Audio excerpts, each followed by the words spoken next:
로마서 1장 17절 말씀을 봉독해 드리겠습니다. 복음에는 하나님의 의가 나타나서 믿음으로 믿음에 이르게 하나니 기록된 바 오직 의는 믿음으로 말미암아 살리라 함과 같으니라. 아멘. 이 오후 시간에도 주님의 은혜가 우리와 함께 하길 소원합니다. 복음에는 하나님의 의가 나타났다 이렇게 말씀합니다. 여기 나타났다는 말은 계시되었다라는 용어를 사용하고 있습니다. 복음은 하나님의 의를 계시하고 있습니다. 복음을 피상적으로 이해하면은 무임승차 같은 느낌이 듭니다. 그리고 그것 때문에 사람들이 받아들이지 않는 사람도 있습니다. 물론 믿음이 없기 때문이죠. 의로운 행위가 전혀 없는 사람이 의롭다고 인정을 받는 게 복음이기 때문입니다. 천국에 못 갈 것 같은 사람인데 천국 시민이라고 선언을 하죠. 그래서 복음은 성실한 사람들, 믿지 않는 사람들에겐 이해할 수 없는 언어입니다. 그러나 거기에 하나님의 의가 나타났다고 이야기합니다. 사실은 불의한 거죠. 의롭지 못하고 합리적이지 않은 거죠. 근데 거기에 공정한 하나님의 의가 복음에 계시되었다고 성경은 가르치고 있습니다. 복음에는 하나님의 의로움이 계시되어 있습니다. 앞서 말한 논리를 사용하면 이 말 자체가 모순이지만 의롭지 않은 자를 이제 의롭다 하시는 하나님이 어떻게 공정하냐 이런 의문을 제기할 수 있죠. 불의한 자에게 쏟을 하나님의 진노는 모두 쏟아졌기 때문에 하나님은 의로우십니다. 그거를 하나님의 이 진노를 그냥 혼자서 담아두시고 삭히시거나 아니면 그걸 못 본 척 하시지 않으시고 그거를 다 쏟으셨기 때문에 하나님이 의롭다고 말씀할 수 있는 겁니다. 그 양에 있어서나 정도에 있어서나 전혀 가감없이 하나님의 진노를 모두 쏟아서 불의에 대한 형벌이 공정하게 시행되었습니다. 우리 대신 예수 그리스도께 그 진노가 다 쏟아진 거죠. 그러므로 하나님은 공정하십니다. 그래서 복음에는 하나님의 의가 나타나 있습니다. 하나님은 의로우십니다. 잘못에 대한 책임을 반드시 물으시며 적당히 넘어가지 않으시고 대가를 치르게 하시는 분입니다. 다만 그 대가를 그리스도께서 대신 다 받으셨습니다. 또한 복음에는 하나님의 의로움이 계시되었기 때문에 하나님이 행하신 일까지도 포함이 됩니다. 그가 행하신 일은 불의한 자를 의롭다고 행하신 일입니다. 그러면 불의한 자의 죄를 묻고 그에게 형벌을 감당을 해야 되는데 왜 사람들이 그 형벌을 받지 않고 대신 그리스도가 받느냐는 질문에 우리가 맞닥뜨리게 됩니다. 이에 대한 대답은 그리스도와 우리를 하나님이 연합시켰다고 성경은 설명합니다. 그래서 그리스도와 믿는 자가 하나가 되어서 그리스도와 함께 죽고 함께 산다고 이야기합니다. 그리스도와 우리를 동일시하여서 그리스도가 받은 모든 하나님의 진노가 우리에게 받은 진노와 동일시 여겨진다는 이야기입니다. 그래서 이게 그냥 말뿐이 아니라 정말로 그리스도가 받는 형벌이 믿는 자의 형벌이 되는 겁니다. 그 둘이 연합되었기 때문입니다. 말하자면 머리가 구원받았으면 몸도 구원을 받는 겁니다. 머리가 맞았으면 몸도 함께 아파하는 것과 같습니다. 대신 그것을 감당할 수 있는 머리가 다 받으신 겁니다. 그리스도가 죽으실 때 신자도 함께 죽었습니다. 죄인은 죽었다 이렇게 선언합니다. 그리고 그리스도와 함께 새로운 생명으로 다시 살았다, 태어났다 이렇게 설명을 합니다. 하나님은 의로우십니다. 복음은 하나님의 의를 계시합니다. 복음 안에서 무슨 일이 일어났습니까? 우리가 앞서 이야기한 대로 하나님은 그리스도께 모든 진노를 쏟으셨고 아주 공정하게 충분하게 죄값을 다 치르게 하셨습니다. 또 하나님은 믿는 자를 그리스도와 연합시켜서 그리스도의 십자가에서 함께 죽게 하셨습니다. 믿는 자는 그리스도와 함께 죽고 다시 산 자입니다. 그래서 하나님은 의로우십니다. 복음에 보면 하나님의 의가 나타나 있습니다. 이 하나님의 의를 이루는 방법은 믿음입니다. 믿음의 반대말은 행위입니다. 행위는 자기 의를 이루는 방법이고 믿음은 하나님의 의를 이루는 하나님이 열어놓으신 방법입니다. 행위는 자기 의를 이루는 스스로 의를 이루려는 시도입니다. 마틴 루터는 다른 수도사처럼 온갖 고행을 다 했습니다. 늘 하듯이 많은 사람들이 하듯이 그 거룩한 계단을 하나하나 올라가면서 무릎으로 올라가면서 그 행위가 자기 죄에 대한 대가가 될 수 있을 거라고 여겼습니다. 또 많은 사람이 흔히 면죄부라고 부르는 이 방법을 통해서 죄를 해결하려고 하였습니다. 이 면죄부든지 고행이든지 어떤 선행이든지 이것으로 의를 얻으려고 하는 모든 행위는 자기가 가진 것으로 죄 문제를 해결하려는 방법입니다. 자기에게 가진 재물이든지 자기가 하고 있는 땀과 수고든지 그 무엇이든지 자기의 것으로 이 죄의 대가를 치르고 감당하려는 시도입니다. 그러나 주님 앞에 지은 죄의 대가가 성경은 사망이라고 가르치는데 얼마간의 선행이 얼마만큼의 노력이 생명의 대가를 대신할 수 있겠습니까? 그래서 모든 사람들은 자기 힘으로 이것을 이루려고 하는 모든 사람들은 평생 빚쟁이로 살 수밖에 없고 평생에 걸쳐서 이것을 다 행해도 빚진 자로 남을 수밖에 없습니다. 하나님이 사람이 그렇게 절망적인 상황 가운데 있다는 것을 아시고 의인이 하나도 없다는 사실을 너무나도 잘 아시고 행위로 하나님 앞에 의롭다함을 받을 수 있는 사람이 없다는 것을 아시고 율법이 계속해서 그 사람들의 행위를 두고서 부족하다, 여전히 부족하다, 남은 죄가 있다고 말해줄 수밖에 없다는 사실을 아시고 이 율법으로 이루는 자가 자기의가 반드시 실패하는 것을 아시고 우리에게 은혜를 주신 방편이 바로 믿음입니다. 믿음은 행위와 반대됩니다. 하나님은 이 율법으로 의를 얻으려는 시도, 자기 노력으로 의를 얻으려는 모든 시도, 자기 죄에 대한 대가를 이루려는 모든 시도, 그것을 통해서 이 세상과 내세에서 선한 사람으로서 살아남으려는 이 모든 시도를 부정하면서 믿음이라는 방편을 열어주셨습니다.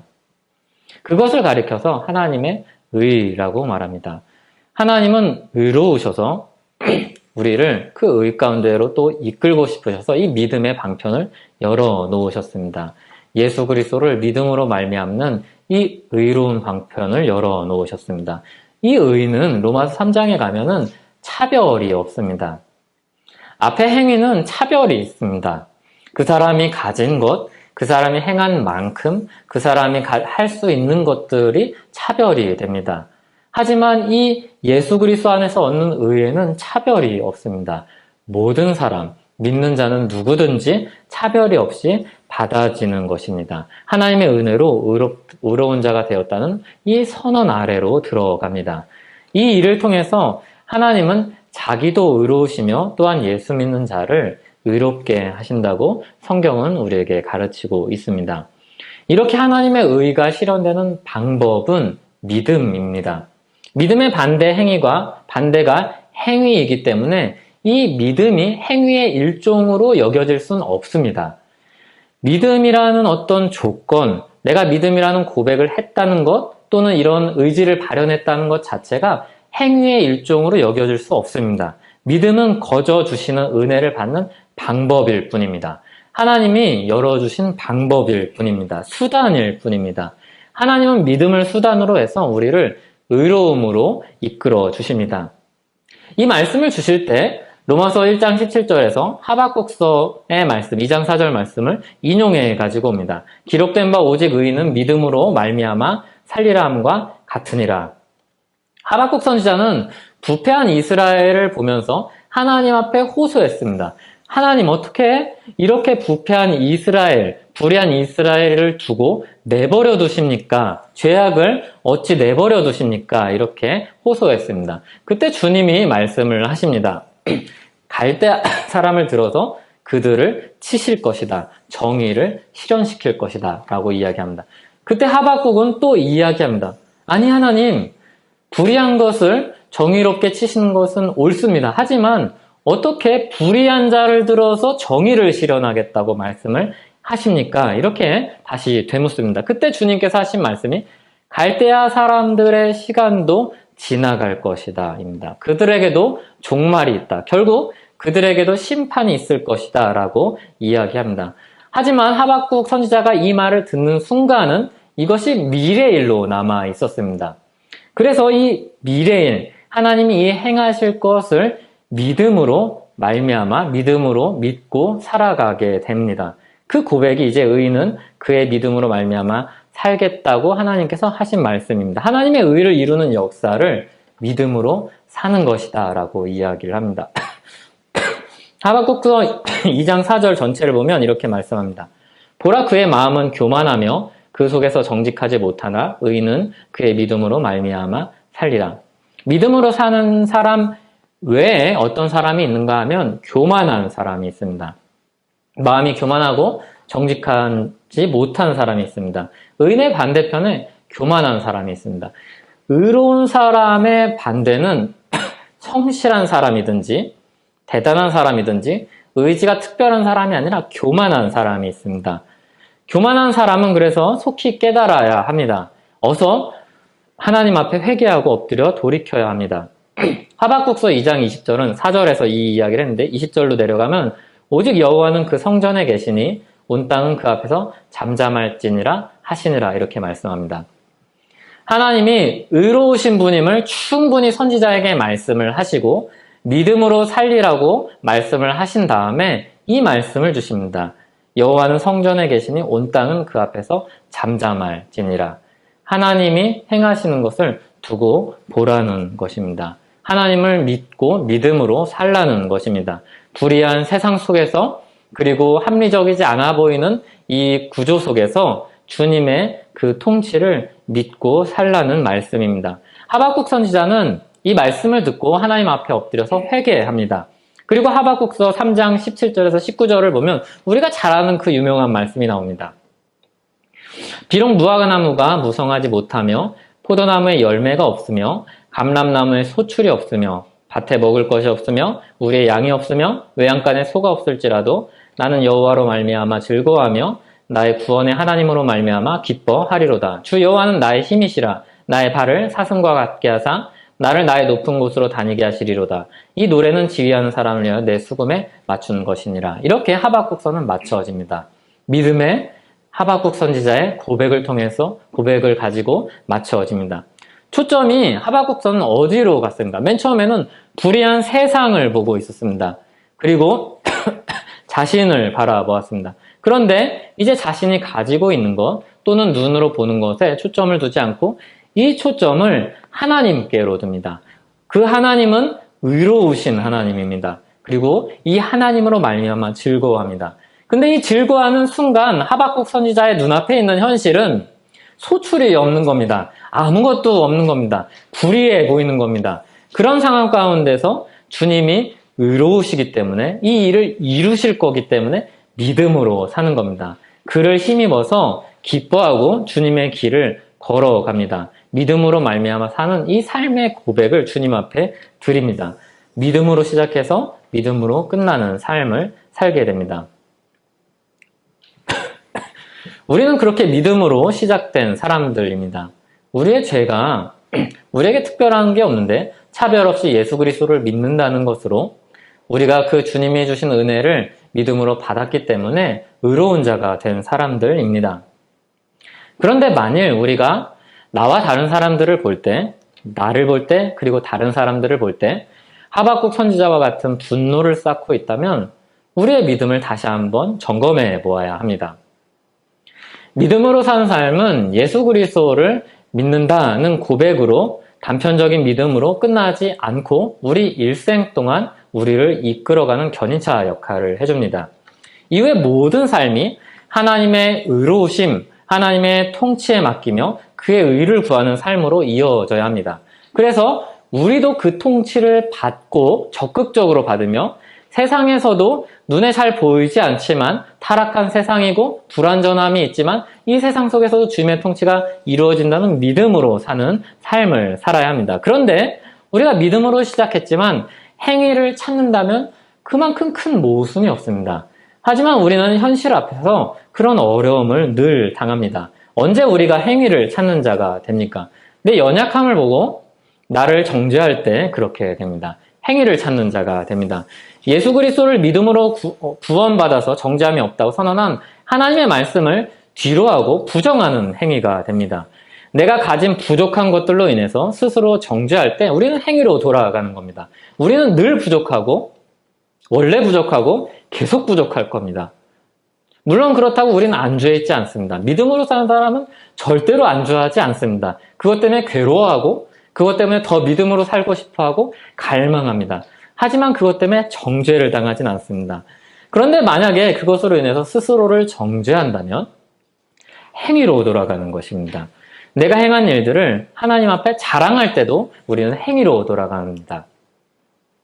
똑같은 방식으로 대상을 바꿀 수 있습니다. 다른 사람들을 대할 때 그가 가진 믿음이 아니라 행위로 그들을 판단하고 정죄한다면 우리는 어느새 행위로 돌아간 자입니다. 우리는 오직 믿음으로 의롭게 된 자입니다. 그리고 믿음으로 사는 자입니다. 믿음으로 사는 자라는 것을 받아들이는 것은 굉장히 어렵습니다. 언제 우리가 믿음을 저버리는가 하면 다른 사람들을 향해서 비방을 쏟아놓을 때 우리는 믿음을 저버립니다. 많은 신자들이 자기 옳음을 증명할 때 상대방을 비방하고 힐난하는 것을 보게 됩니다. 내가 옳고 억울한 만큼 상대방을 향해서 비방을 쏟아내고 판단하고 의로움을 주장하는 것은 훨씬 더 극심해집니다. 그 판단 속에는 내 의로움이 들어있습니다. 내가 옳다는 생각이 들어있습니다. 내가 옳고 당신이 틀리기 때문에 당신은 정죄받아 맞다고 이야기하는, 그렇게 표현은 하지 않지만 그 말 속에 담긴 사랑이 빠지고 배려가 빠지고 비방과 비난과 저주 같은 말들이 있어서 담겨서 잘못을 지적하는 그 모습은 십자군과 별로 다르지 않습니다. 우리는 문화적으로 십자군이 될 수는 없습니다. 어떻게 말을 타고 총이 없죠. 창칼을 들고서 사람들을 죽이러 갈 수 있겠습니까? 하지만 우리의 혀로 우리는 수도 없이 십자군과 같은 일들을 하고 있습니다. 이것은 옳고 그름을 분별하는 일 자체를 부정한다는 이야기가 아닙니다. 자기 옳음에 대한 지나친 확신과 상대방에 대한 정죄의 문제입니다. 하나님의 의로 시작한 사람들, 그리스도의 마음을 품은 사람들은 분명히 겸손하며 무례히 행치 아니하며 악은 모양이라도 버리며 사랑으로 행함이 옳습니다. 그게 믿음으로 사는 사람입니다. 믿음이 있어야지 이렇게 살 수 있습니다. 믿음이 없으면 절대로 겸손할 수 없고 무례하지 않을 수 없고 악을 버릴 수가 없고 사랑으로 행할 수가 없습니다. 하나님의 통치와 하나님의 의로움에 대한 믿음이 철저한 만큼 이런 삶을 살 수 있습니다. 그게 믿음으로 시작해서 믿음으로 마치는 삶입니다. 그러므로 우리는 옳음을 증명하고 있는 그 순간에도 그 과정과 수단 속에서도 그리스도의 마음과 하나님의 의를 믿는 믿음으로 그것을 행해야 합니다. 때로는 이렇게 하면은 시간이 많이 걸릴 것입니다. 때로는 더 많은 수고가 될 것입니다. 때로는 손해를 볼 것입니다. 믿음으로 사는 것은 이런 것입니다. 그 시간들을 견뎌내고 더 많은 수고를 하고 나한테 필요가 없는데 더 많은 수고를 하는 겁니다. 때로는 손해도 보는 겁니다. 우리가 그렇게 살도록 부름받은 사람들입니다. 그것이야말로 하나님의 통치를 믿는 자의 삶입니다. 그 시간, 그 정의, 그 수고를 하나님이 아시고 지켜보십니다. 그리고 하나님이 정의를 이루실 것입니다. 우리는 심판자가 아닙니다. 우리가 행위가 의로운 자처럼 살아갈 때가 참 많이 있습니다. 우리는 그런 사람들이 아니라고 주님 앞에 엎드려 나온 사람들입니다. 그러니까 우리는 이런 말은 절대로 해서는 안 됩니다. 그것도 못하냐? 그래서 되겠냐? 나는 그 정도도 아니다. 야, 다른 사람들은 그 정도는 하겠지. 뭐 그런 말 하면 안 됩니다. 그런 말, 그런 생각은 다 내던져야 합니다. 내가 더 나은 것처럼, 내가 뭘 더 가진 것처럼 생각하고 말하고 그렇게 행동하지 마십시오. 은혜 빼면 똑같은 죄인입니다. 은혜 빼면 우리는 다 똑같은 죄인입니다. 오직 믿음으로 구원받은 자의 삶이 어떠해야 될지를 끊임없이 물으십시오. 복음에는 하나님의 의가 계시되었습니다. 하나님의 진노와 형벌이 그리스도께 다 쏟아졌습니다. 거기서 우리는 그리스도와 연합되어서 그리스도와 함께 죽고 다시 의에 대해서 산 자로 사는 사람들입니다. 의에 대해서 산 자로 부름받은 사람들입니다. 의에 대해서 산 사람입니다. 의에 대해서 반응할 수 있고 의를 추구할 수 있고 의를 실현할 수 있고 의를 나타낼 수 있는 사람입니다. 그 의는 자기 의가 아니라 하나님의 의입니다. 오직 이런 의인, 하나님의 의를 얻은 사람은 믿음으로 삽니다. 하나님의 통치에 대한 믿음으로 삽니다. 부족함이 있는 건 당연한 겁니다. 모든 일이 그리스도 안에서 통일될 그날이 오기까지 그럴 것입니다. 믿음으로 말미암아 사는 삶을 살아내는 저와 여러분 되기를 바랍니다. 믿음으로 시작해서 믿음으로 마치는 삶을 사는 저와 여러분이 되기를 바랍니다. 우리는 오직 믿음으로 구원받았고 믿음으로 부름을 받았고 믿음으로 살도록 하나님의 그 부름 아래 있는 사람들입니다. 같이 기도하겠습니다. 주님, 우리가 믿음으로 주님께 부름을 받았습니다. 우리가 행한 것이 없는데 주님은 우리를 의롭다고 여겨주시고 예수 그리스도 안에서 우리를 사랑으로 품어주시고 우리를 용서해 주셨습니다. 주님, 우리가 용서받은 자로 사랑받은 자로 의롭게 된 자로 주님의 의를 따라서 살기를 원합니다. 주님의 통치를 철저하게 믿기를 원합니다. 하지만 우리 삶은 너무 힘이 들고 우리 마음 가운데는 수만 가지 감정들과 우리 앞에 있는 실제 현실들은 믿음으로 사는 삶을 얼마나 어렵게 하는지 모릅니다. 그래서 이 믿음을 가지고 주님 앞에 또 나아갑니다. 또 주님 도와주시옵소서. 주님, 우리 현실 앞에 함몰되지 않도록 도와주시옵소서. 주님, 믿음으로 살 수 있는 힘과 능력을 주시옵소서. 주님, 믿음으로 살면서 절망하지 않도록 도와주시고 주님, 그 믿음의 삶이 이 땅에 소금과 빛이 되게 하여 주시옵소서. 주님, 이렇게 구하면서 나가오니 주님, 우리의 기도에 응답하여 주시고 주님, 우리가 믿음으로 사는 삶이 정말로 주님의 그 살아계신 통치 역사 아래 산 삶임을 다시 한번 고백하고 경험하고 나타내면서 살길 원하옵나이다. 주님, 우리 인생을 통하여서 영광 받아 주시옵소서. 예수님의 이름으로 기도하옵나이다. 아멘.